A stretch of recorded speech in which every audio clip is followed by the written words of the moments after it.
नमस्कार दोस्तों। क्या हो आप जेल में चोरी के केस में बंद हो और अचानक आप छोड़ दिए जाओ। क्या हो आपने किसी की बीवी कार चुराई हो और आप जेल से रिहा कर दिए जाओ। क्या हो आपके ऊपर केस हो और आप खुद जज बनकर छूट जाओ। जी हाँ, आज हम बात करेंगे ऐसे ही एक चोर के बारे में जिसको सुपर नटवर लाल भी बोला जाता है। आज हम उन्हीं के बारे में बताएंगे। दोस्तों, इस चोर का नाम है धनीराम मित्तल। इनके ऊपर 1000 से अधिक आपराधिक मामले दर्ज थे, जिनमें गाड़ियों की चोरी, धोखेबाजी, दूसरे की पहचान का इस्तेमाल करना शामिल था। मित्तल के कारनामों की वजह से उन्हें सुपर नटवर लाल भी कहा जाता था।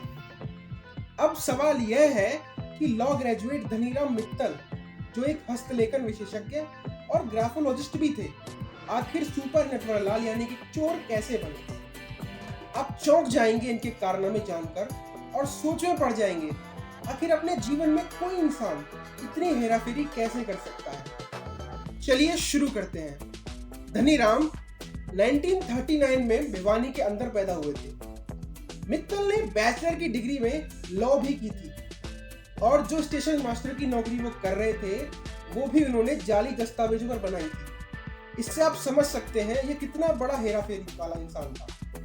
लॉ ग्रेजुएट मित्तल भारत के सबसे विद्वान और बुद्धिमान अपराधियों में से एक के रूप में फेमस हुए।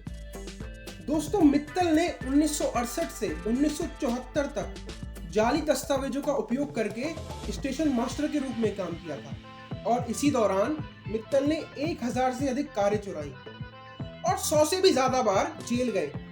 400 BC में कानूनी दांवपेच के लिए धनीराम ने LLB भी की, जिसके बाद अपने अधिकतर केस की पैरवी वो खुद ही करते थे। ऐसा लगता है जेल भी ऐसे जाते थे जैसे ससुराल हो। वो इतने बड़े चोर थे कि दिल्ली, हरियाणा, राजस्थान के आसपास के इलाकों में दिन के उजाले में कार चुरा लिया करते थे। जब एक इंटरव्यू में पूछा गया वो ऐसा क्यों करते हैं, तो उनका कहना था वो बोर होते थे तो मनोरंजन के लिए चोरी किया करते थे। यहाँ तक कि उन्होंने एक एडिशनल जज की छुट्टी भी करा दी और 40 दिन तक जज रहकर 2470 लोगों को जमानत भी दे डाली। चलो जानते हैं ये पूरा मामला। पुलिस अधिकारी के मुताबिक 70 के दशक में धनीराम मित्तल ने एक दिन अखबार में खबर पढ़ी। अखबार में लिखा था, झज्जर के एडिशनल जज के खिलाफ विभागीय जांच के आदेश। खबर पढ़कर धनीराम झज्जर कोर्ट परिसर पहुंचे। वहां जानकारी टटोली।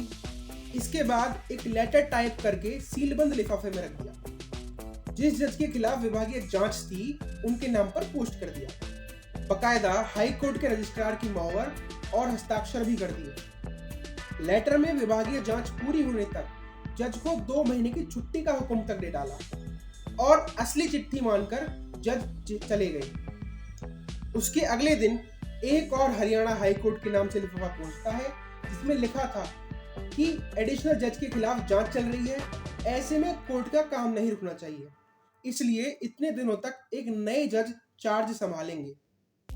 जिस डेट का ऑर्डर था, उसी दिन सुबह धनीराम एक अलग से हरियाणा हाई कोर्ट का लेटर लेकर जज की वेशभूषा में पहुंचते हैं। कोर्ट स्टाफ ने उनको चैम्बर दिखाया। उसके बाद मुल्जिमों को पेश किए जाने का हर रोज सिलसिला शुरू होने लगा। 40 दिनों में हजारों फैसले सुनाए गए। 2470 अपराधियों को जमानत तक दे डाली। हाँ, संगीन केस में जमानत नहीं दी।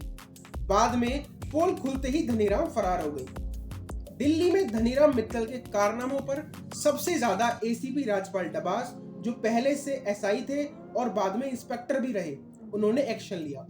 वे धनीराम की एक खुराफात से वाकिफ थे। PCR में तैनात ACP राजपाल ने अधिकतर कार चोरी और अन्य केस में धनीराम को गिरफ्तार किया था। उम्र दराज हो चुके धनीराम कुछ समय पहले नरेला, फिर हाल ही में बुराड़ी इलाके में रह रहे थे। वह 1 साल से बीमार थे और हार्ट अटैक से उनकी 18 अप्रैल 2024 को मौत हो गई। ये इतने बड़े ठग थे कि डेथ भी पुलिस को फेक लगी और पुलिस को आश्वस्त होना पड़ा। एक SCP रैंक अधिकारी जिसने मित्तल के अतीत की जांच की थी, उन्होंने व्यक्तिगत रूप से दाह संस्कार देखा और डेथ को 2 दिन बाद उन्होंने पुष्टि करी। अधिकारी ने कहा, जैसे ही मुझे उनके निधन के बारे में पता चला, मैंने इलाके के SHO को सतर्क कर दिया और शमशान घाट गया। मित्तल के खिलाफ अभी भी करीब 2 दर्जन मामले लंबित हैं। अपने आपराधिक इतिहास के अलावा मित्तल एक उत्साही कहानीकार थे। आप जानकर हैरान हो जाएंगे कि उनके अनेकों अनूठे किस्सों की वजह से अक्टूबर 2022 में बॉलीवुड के एक बड़े डायरेक्टर ने धनीराम की बायोग्राफी पर उनके साथ फिल्म बना डाली। फिल्म साइन के दौरान एक इंटरव्यू में उन्होंने हंसते हुए कहा, मैं एक अहिंसक अपराधी हूँ, किसी को शारीरिक नुकसान नहीं पहुंचाया, लोग खुद ही धोखा खा जाते थे। दोस्तों, कैसी लगी आपको ये वीडियो पसंद आई हो तो वीडियो को लाइक करें, चैनल को सब्सक्राइब करें, क्योंकि सब्सक्राइबर्स बहुत जरूरी हैं। धन्यवाद।